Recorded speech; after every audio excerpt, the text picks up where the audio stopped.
দেখেন আপনাকেও অর্গানাইজ করতেই কীরকম কষ্ট হয়, তো পুরা দেশের আইন শৃঙ্খলা রক্ষা করতে যে কী পরিমাণ কষ্ট আপনার মনে হয় নিজেরও রিয়েলাইজ করেন।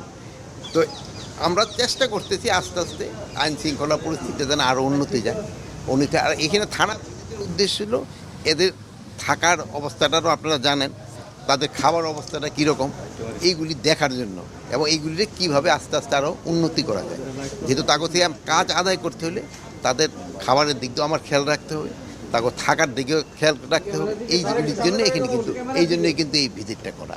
আমরা যতটুকু জানতে পেরেছি যে আপনি বিভিন্ন থানায় পুলিশ সদস্য বদলি করার পরও তারা বিভিন্ন কর্মস্থলে যোগদান করতেছে না, এবং তারা যে কোনো বলেই হোক জোরেই হোক যেটাই হোক তারা থানায় থেকে যাচ্ছে, এবং এইরকম সংখ্যাটা দিন দিন বাড়ছে। আপনার এরকম একটা হিসাব দেন, পোস্টিং হওয়ার পরেও যদি যে যায় নাই তাদের ক্ষেত্রে আমরা অবশ্যই অ্যাকশন নিব। আপনারা জানেন ঢাকায় প্রায় সবই নতুন। আপনি কোথা থেকে আসছেন?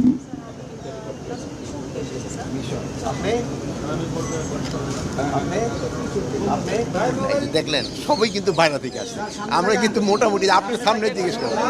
মানে উপদেষ্টা এই ধরনের একটা হিসেবও আছে, তথ্য আছে আপনার বিভিন্ন থানা। যদি আপনার স্পেসিফিক যদি দুই একটা বলতে পারেন, আমরা যাদের পোস্টিং হয়েছে তাদের, কিন্তু তবু আরেকটা দিক ছিল খেয়াল রাখতে হলো, আমরা এবার যে চিন্তা ভাবনা করতেছি যারা ধরেন যে একেবারে নর্মাল পুলিশ সদস্য তাদের একই ডিভিশনে রাখা যায় কিনা।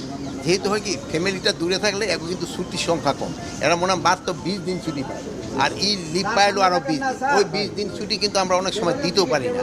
এই জন্য ফ্যামিলিটা যেন তাড়াতাড়ি দেখা করে সরতে পারে। যেমন ধরেন এখন শুনলেন যে একজনের রেশনটা তার বাসায় ওখান থেকে পৌঁছাতে হয়, তার তো একটা ছুটি দরকার। এখন যদি সে বাড়ি সেই রংপুর বা রাজশাহী হয়, ওখান থেকে একটু সমস্যা হয়।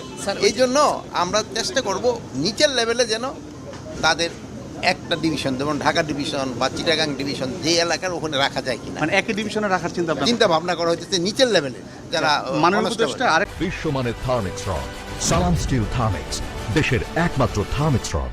একটা বিষয় যেটা আসছে আপনি জানেন হয়তো, যে কিছুক্ষণের মধ্যে একটা প্রতীকী লাঠি মিছিল করবে, যেটা হচ্ছে যে আওয়ামী লীগ কিংবা এর দোসর যারা বিভিন্ন সময় বিভিন্ন মিছিল করতেছে, এবং সেই ক্ষেত্রে পুলিশের যে ইনঅ্যাক্টিভ থাকার যে বিষয়টা, সেই প্রতিবাদে ছাত্র জনতা একটা লাঠি মিছিল করবে, উত্তরাতেই করবে।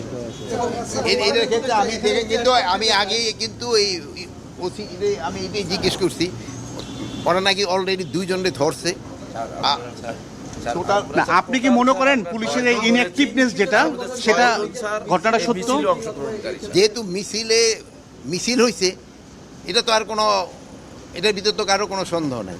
মিছিলটা যেন ভবিষ্যতে না হতে পারে এই জন্য পুলিশদের ইনস্ট্রাকশন দেওয়া হয়েছে, এবং যদি তারা এটাকে ভালোভাবে কন্ট্রোল না করতে পারে তাই তাদের বিরুদ্ধে ব্যবস্থা না।